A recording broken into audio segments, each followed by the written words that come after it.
Voy a hablarles de medicina de precisión, que eso es un concepto nuevo. O sea, así como antes hablábamos de medicina basada en la evidencia, con el tiempo hemos ido evolucionando a la medicina de precisión. Y esa medicina de precisión, que tal vez en el área en que está más adelantada es en oncología, pero se está tratando de mejorar en medicina interna y especialmente en infectología. Se refiere fundamentalmente a que cuando tomamos una decisión, sea una decisión lo más exacta y precisa posible, como su nombre lo indica. Ojalá hasta que lleguemos a la parte final de la charla, que son fagos. Vamos a tener un fago específico para cada bacteria. Y eso va a evitar todos los problemas asociados con los antibióticos que llamamos de amplio espectro, que ahí es donde está el peligro. Tal vez algunos me han oído hablar de esta caverna que es muy famosa, la caverna de Lechuguilla, que queda en Nuevo México, que era una caverna que nunca había sido horadada por el pie humano. Y buscando, encontraron un Penibacillus. ¿Esto cómo será? ¿Cómo ha cambiado la modernidad? Un Penibacillus. Y ese Penibacillus especie resultó ser resistente a la mayoría de los antibióticos conocidos, incluyendo daptomicina.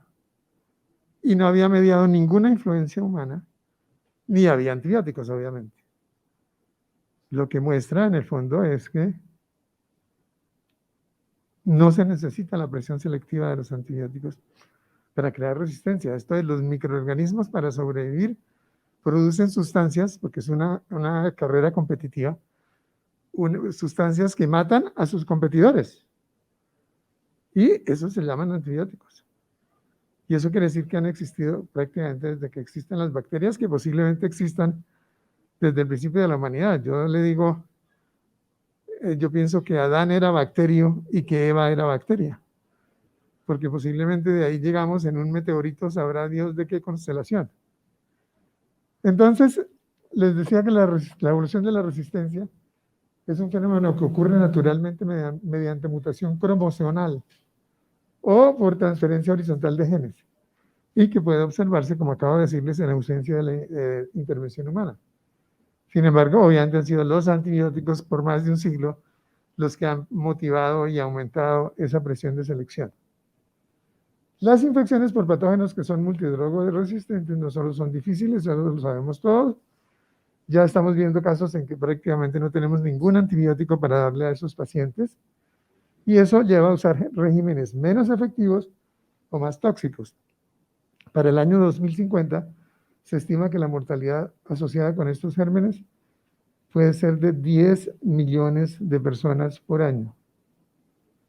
Estamos hablando de uno de los problemas más importantes de salud pública, de acuerdo con la Organización Mundial de la Salud. Entonces comenzamos a hablar de medicina evolutiva y medicina de precisión. Y eso hace entonces que los pacientes se estratifiquen con base en las características del hospedero, el microbioma y el patógeno. Esas son como las tres bases fundamentales para hablar de medicina de precisión.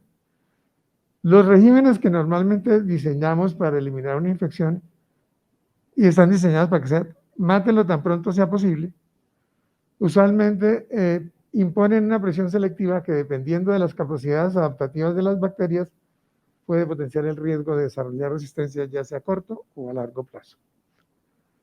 Más aún, lo que llamamos antibióticos de amplio espectro, lo cubrimos. ¿Con qué lo va a cubrir? Le preguntan a uno.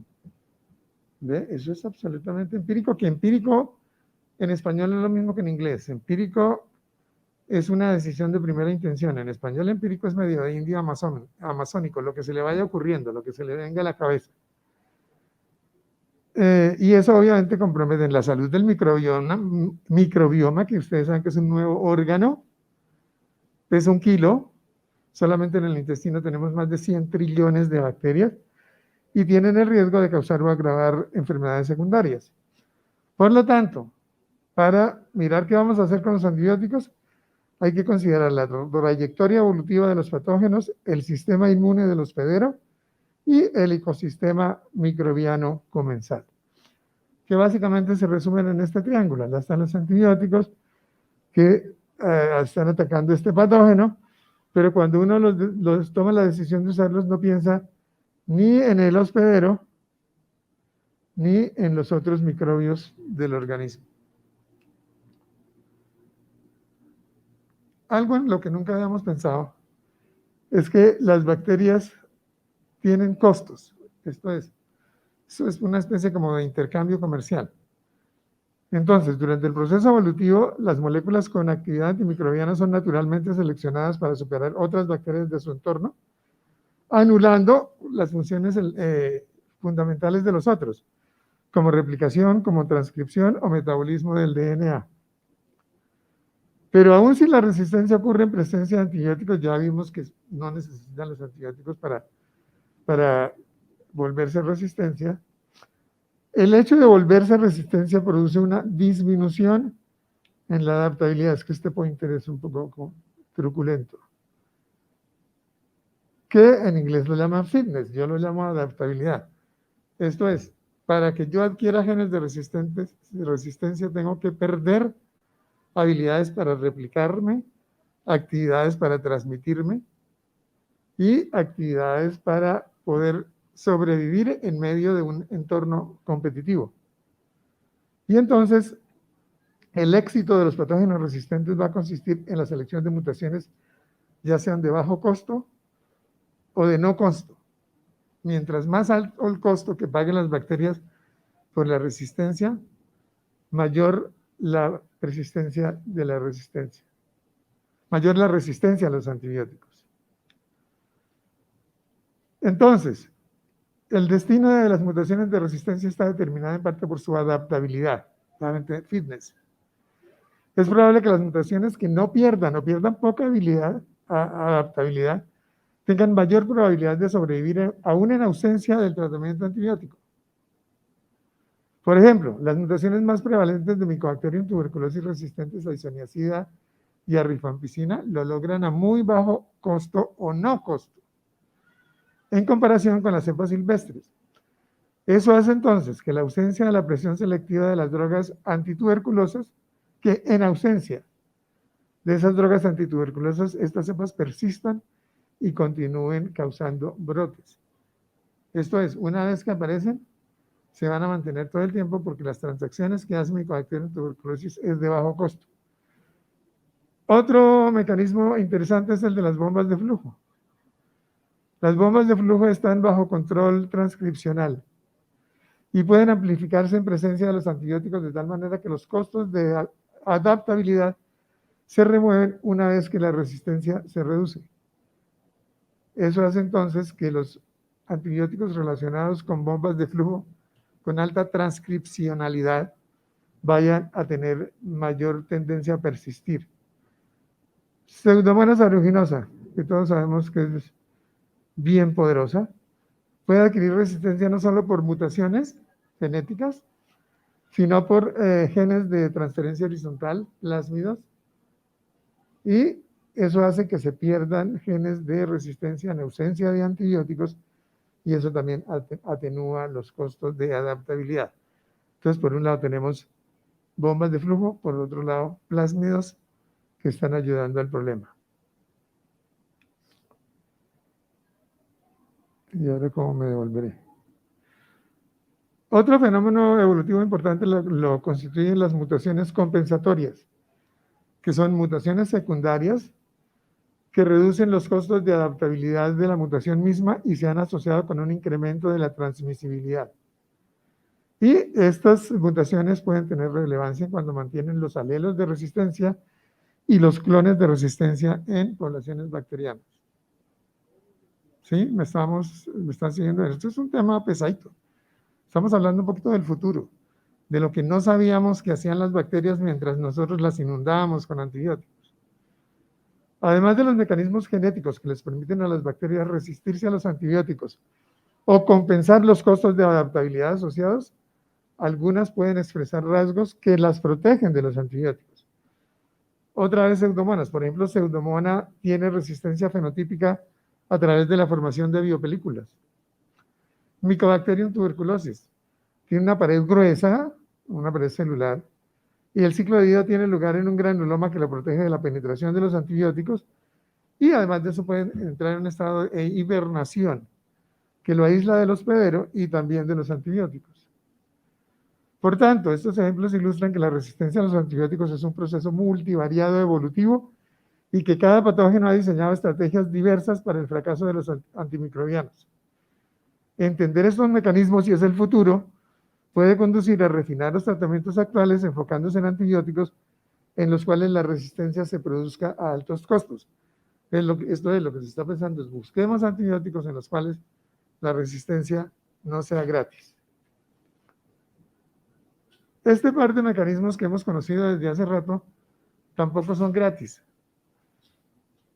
Sinergismo lo definíamos anteriormente como cuando la concentración inhibitoria del microorganismo combinando dos antibióticos disminuía la concentración inhibitoria mínima para cada uno de los microorganismos en por lo menos 2 diluciones. Eso era lo que sabíamos hasta ahora.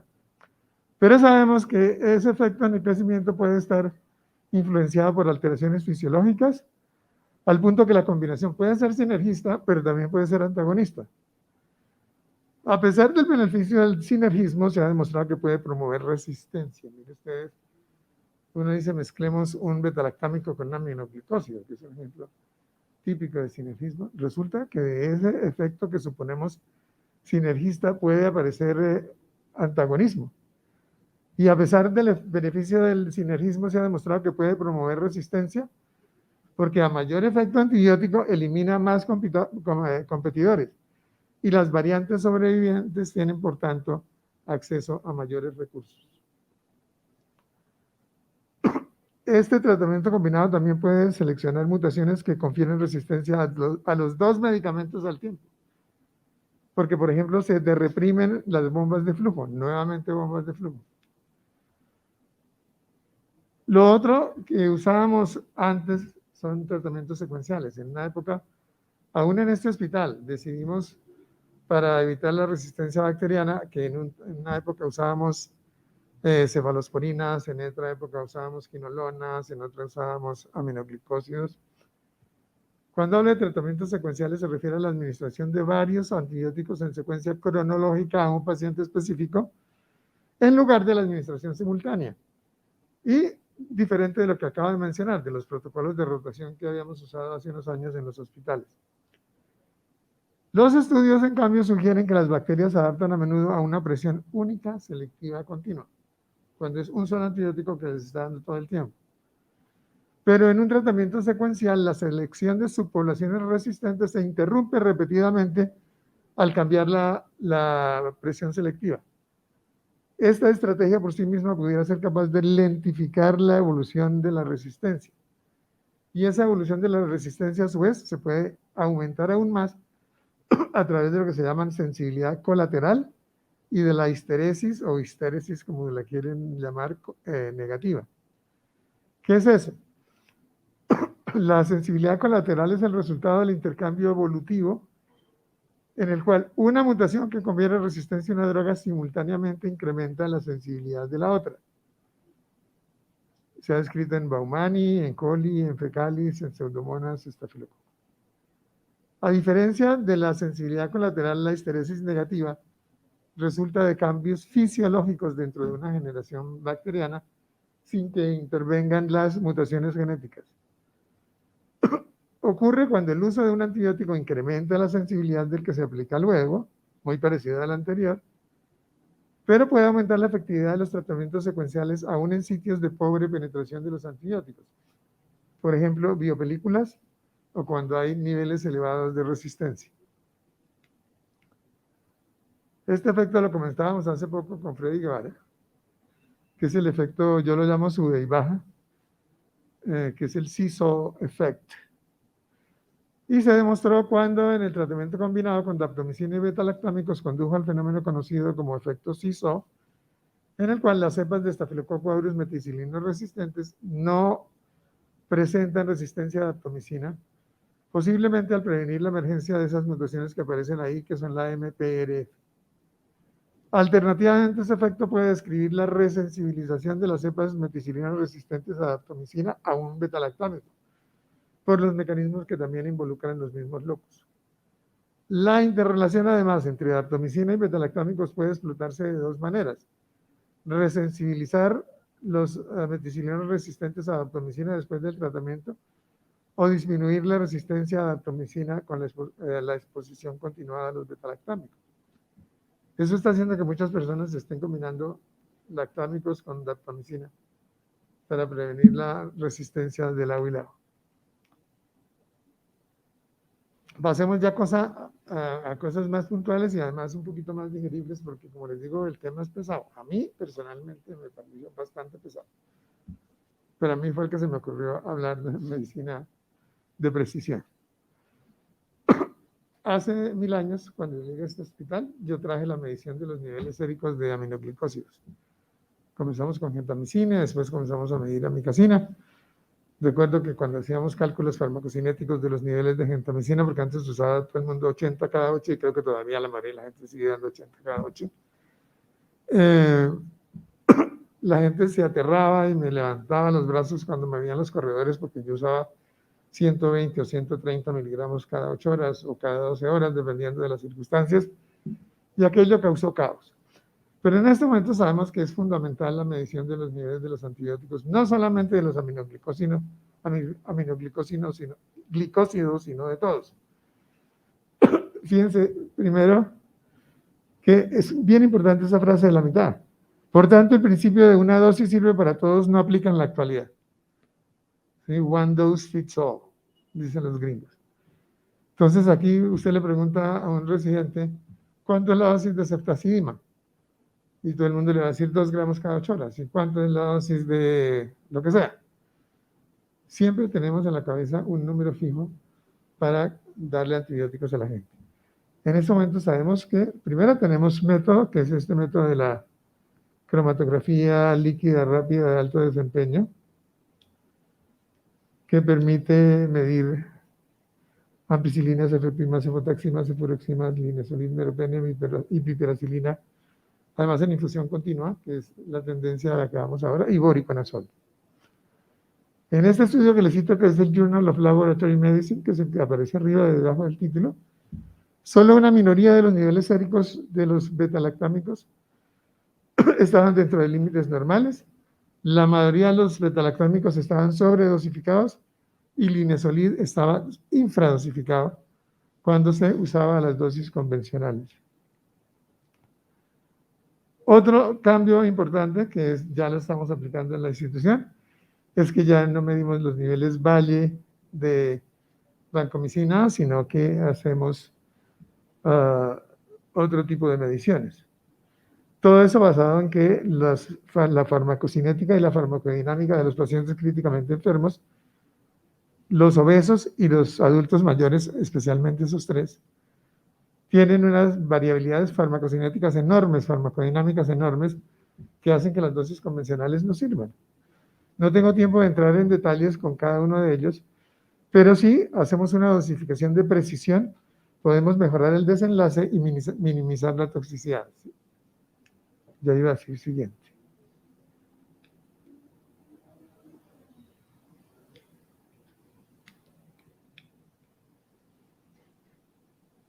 ¿Ya pasó?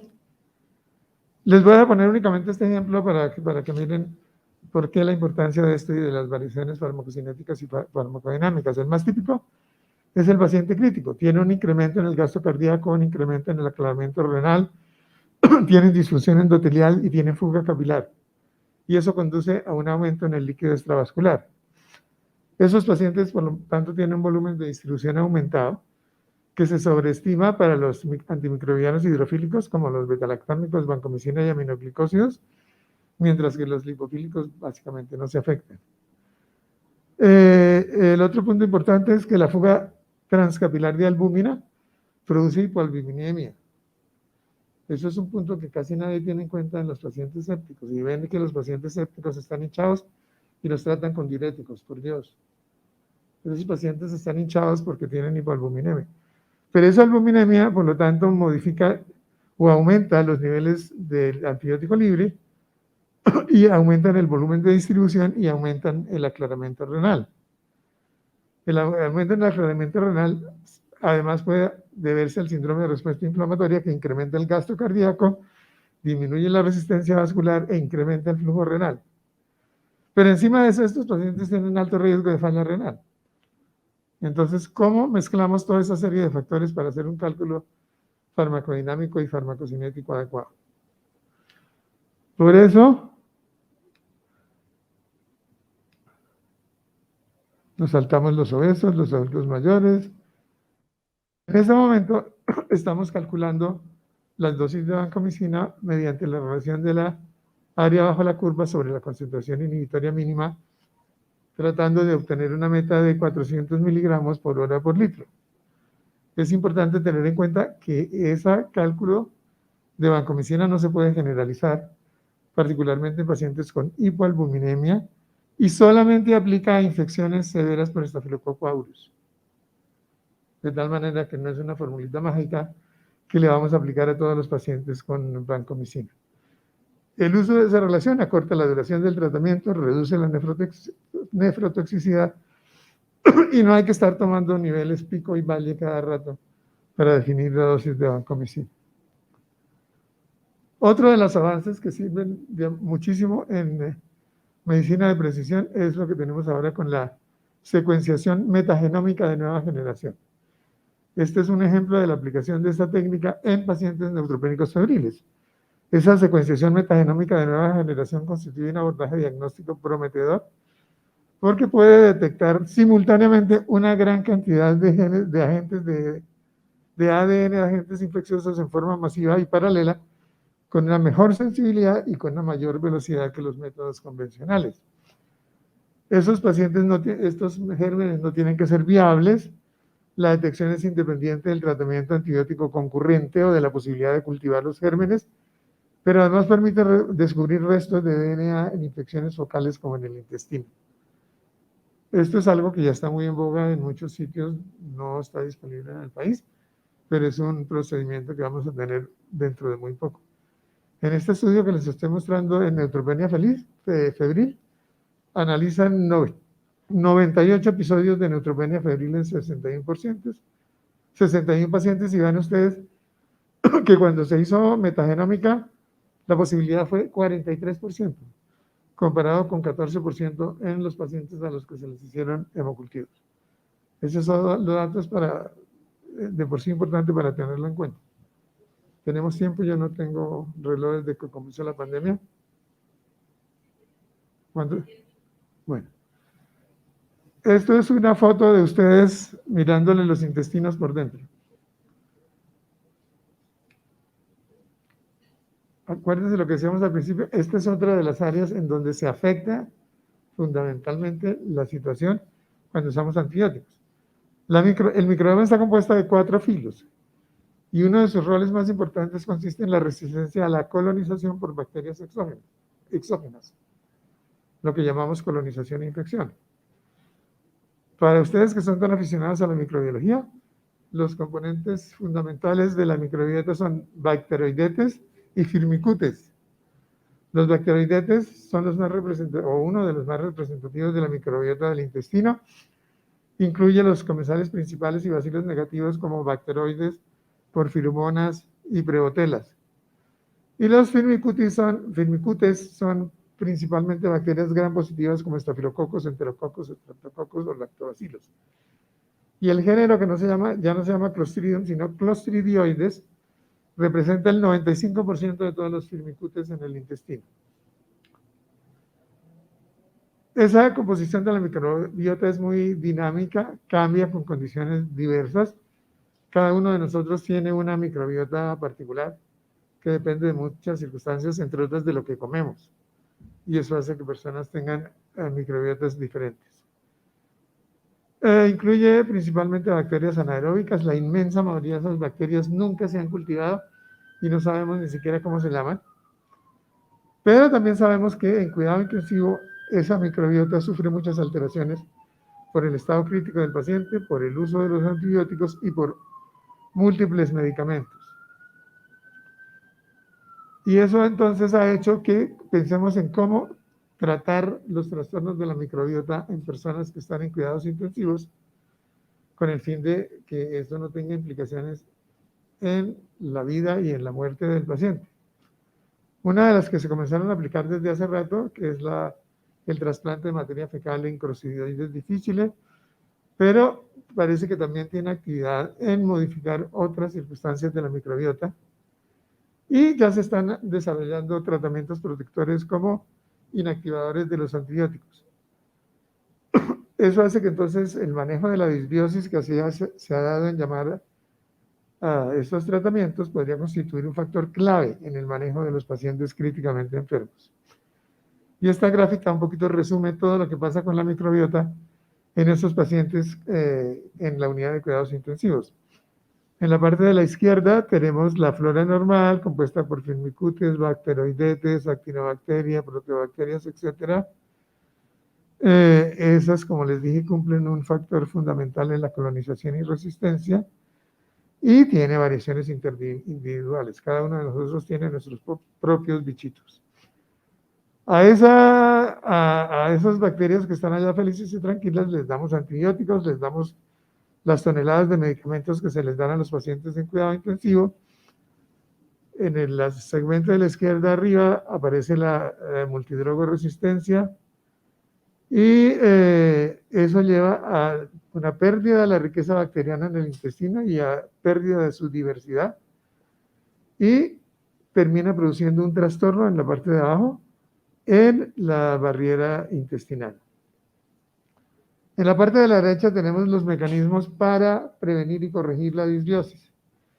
Y entonces, uno, ya les mencioné, el trasplante de fecal, que se usa particularmente para clostridioides difíciles en recaída. Y para la erradicación, como les digo, está en estudio de organismos multidrogos resistentes en la flora intestinal. Carbón absorbente, parecido al carbón activado. Parece que el carbón absorbente neutraliza los microorganismos en el colon. Las riboxamasas son una especie de betalactamasas que parece que hidrolizan ceftriaxona residual en el intestino. Y los probióticos que siempre salen a reducir en todas partes, pensando que pueden conducir a producir menos infecciones y menos mortalidad. Pero como les digo, se comienzan ya a vislumbrar algunas alternativas terapéuticas que pudieran conducir a reducir el impacto de los antibióticos en el tubo digestivo. Y ya casi terminando los fagos. Estos bichitos son simpaticísimos. Además, porque eso que ustedes ven ahí tiene el genoma arriba y eso que tiene abajo, pues, son las patas en que se anclan como un helicóptero y ese tubito en la mitad es un resorte para enchufar el material genético del fago dentro de la célula. Recuerden que los fagos son los virus de las bacterias y son bacterias específicas. Nadie les había parado bolas. Este señor Félix Derel en el siglo pasado le dio por tratar diarrea por Shigella y le funcionó, pero él no sabía realmente qué era lo que estaba pasando. Y después de eso, la cosa se enfrió porque comenzaron a aparecer cada vez antibióticos más potentes, etc. Y como que nadie le volvió a parar bolas. Pero ahora hay un renacer importantísimo por la especificidad del fago y sus ventajas. Ubica bacterias patógenas, respeta las buenas, evita la presión selectiva sobre los demás, reduce los costos de la secuenciación genética y demás tecnologías que les acabo de mencionar hace un rato. Y eso ha hecho entonces que con la aparición de esta tecnología que es el CRISPR, que para los que no estén familiarizados, es la abreviatura de repeticiones palindrómicas cortas agrupadas regularmente, interespaciadas, asociadas a la proteína 9, pero hay asociadas a la proteína 3, a la proteína 1, etc.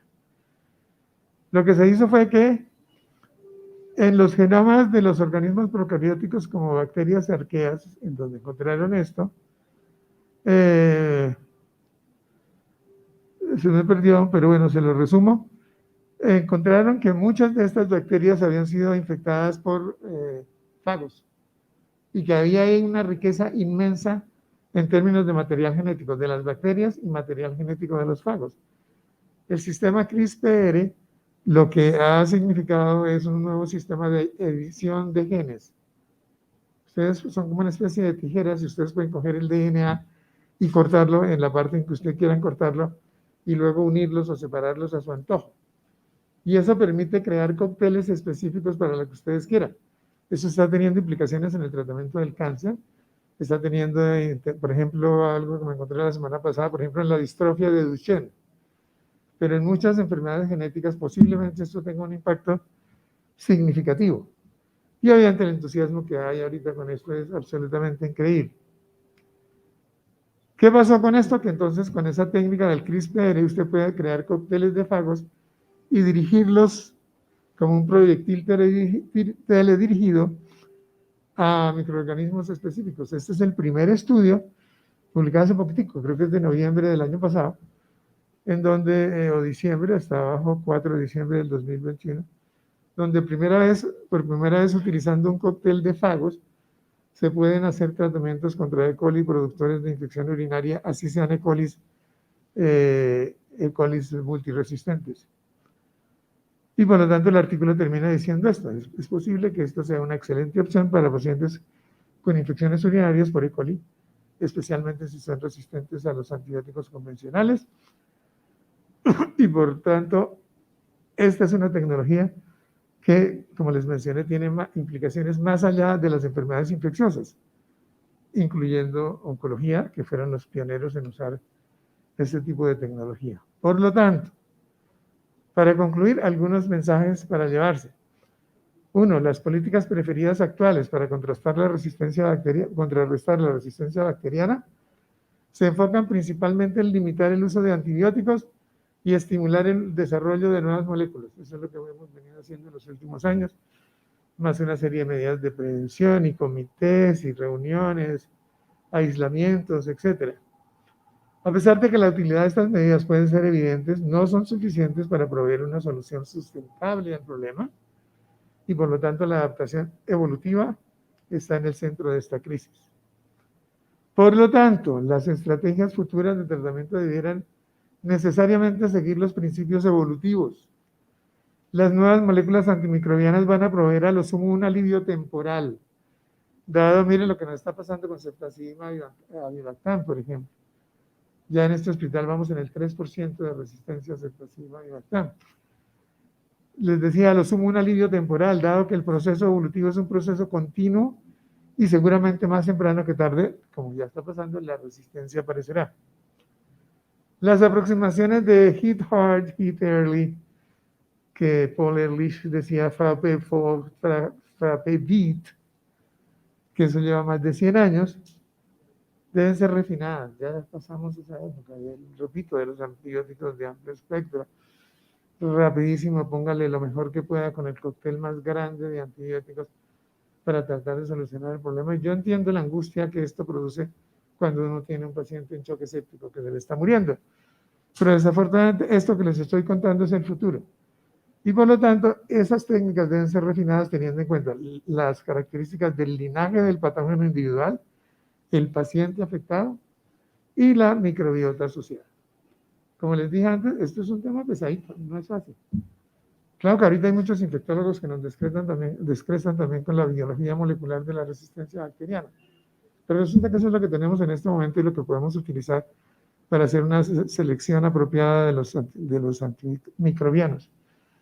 Pero esto es como dándole una mirada al futuro, pensemos cómo vamos a poder ir trabajando para tener cada vez una terapia dirigida, específica contra el microorganismo, evitando la resistencia colateral que se produce y evitando la toxicidad. Muchísimas gracias.